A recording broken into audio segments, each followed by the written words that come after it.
संत ज्ञानेश्वर महाराजांच्या पालखी सोहळ्यातील शिस्त ही वाखण्याजोगी असते आणि याचं एक उदाहरण म्हणजेच कोठीघर अर्थातच भांडार।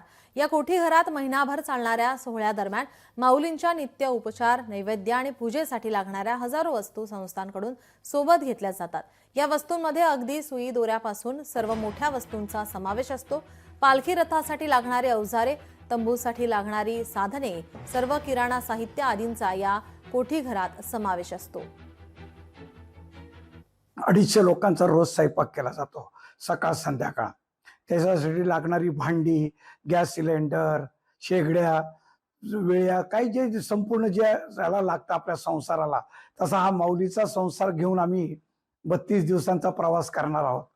यामध्ये संपूर्ण अद्ययावत आता तयारी पूर्ण आहे। त्याच्यावर आमच्याबरोबर 3 ट्रक असतात, पोलीस व्हॅन असतात, रिक्षा असतात। आमची विश्वस्त कमिटी आमच्याबरोबर मार्गदर्शनाला आम्हाला करत असते, त्याप्रमाणे आम्ही पुढचं दिशा करत असतो। सुई दोऱ्यापासून तर सगळ्या गोष्टी इथं आम्ही अवेलेबल केलेल्या आहेत।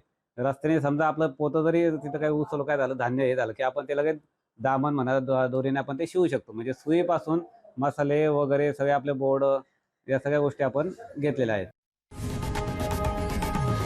लोकशाही मराठी ऐका, पहा, जागरूक रहा।